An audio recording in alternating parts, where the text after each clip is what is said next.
was crazy, son. Yeah, I don't know. Just something Just about my her. girl's a killer. You know me, her bag was always heavy. Every time I've been around in diners and restaurants, I don't know. Yo, I couldn't get enough. Manfredo and Julio Cesar Chavez Jr. That just ended in a fifth-round knockout in favor for Julio Cesar Chavez Jr. I predict the fight to go to a decision for Chavez Jr. So it ends in a fifth-round knockout or a stoppage.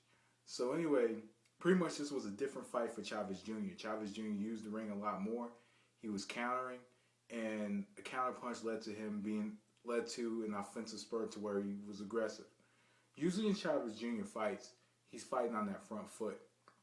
And as he's fighting on that front foot, he's usually walking forward and he's catching punches, coming forward. But he did a good job of just countering in this fight, standing back and kind of waiting for Manfredo and let Manfredo take the lead. And with that type of fight, sometimes it gives the other fighter like specific rounds depending on the spurts that they fight in. But Chavez Jr. was able to get away with it because Manfredo was a smaller fighter. He had smaller reach, and with him having a smaller reach, he would have that advantage because he would see those punches coming in from a mile away. Because Manfredo was just walking in, jabbing, right hand, and trying to hit him with the right hand. And Chavez Jr. is open to the right hand, and his chin still doesn't tuck his chin.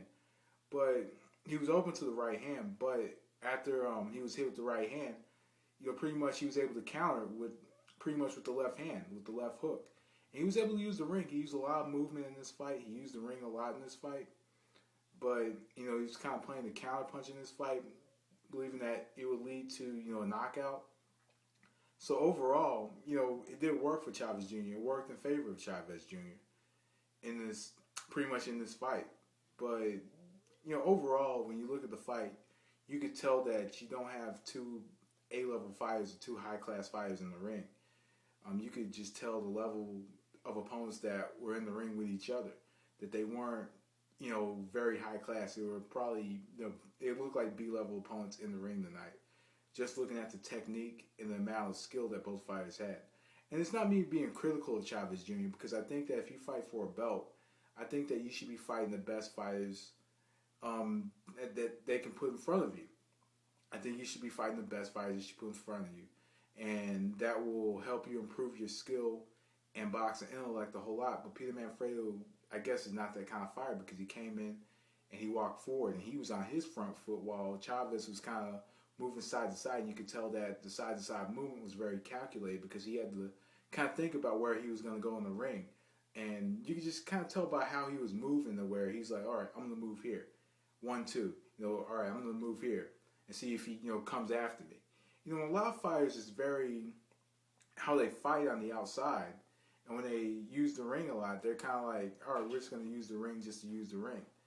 But in this fight, Chavez Jr. had to really think about what he was doing and try to add another dimension to his game. So it is what it is. Pretty much, Manfredo did what he could do. I thought that Manfredo had a chance in this fight. I thought he had a chance being that he had a lot of experience.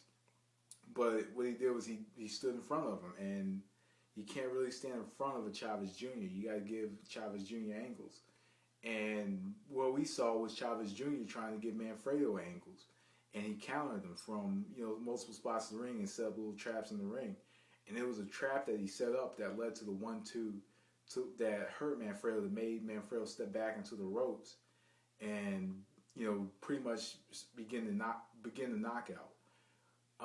Basically what you could say is Manfredo should have either taken the knee or he should have clinched like after the first or second offensive spurt that Chavez Jr. had.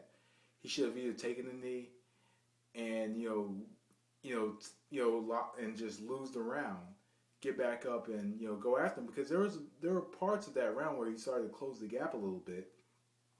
I just think he should have taken the knee, got up, come back in the next round, and just regroup.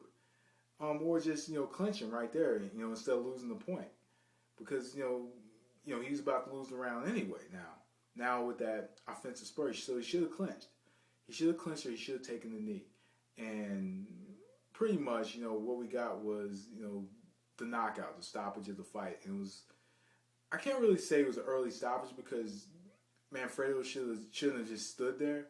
I think he should have answered the punches back, but he didn't answer the punches back. He just stood on the ropes and kind of just had his hand up and just blocked, or tried to block, thinking that it wasn't gonna have an effect. But those punches were slipping through the guard. So either way, stoppage was a stoppage, whatever. So anyway, pretty good victory for Chavez Jr. I really don't know who we're gonna see him in the ring against next, but like I said, we'll see in the coming months. Hopefully, he stays busy in 2012. Fight probably 4 or 5 times next year. Hopefully. So anyway, peeps, I'm out of here. That was Distance. Thanks for watching. Peace. And so it was written. And after all these things, I saw another angel come down from heaven, having great power, and the earth was lightened with his glory. And he cried mightily with a strong voice, saying, Babylon the Great has fallen and become the habit.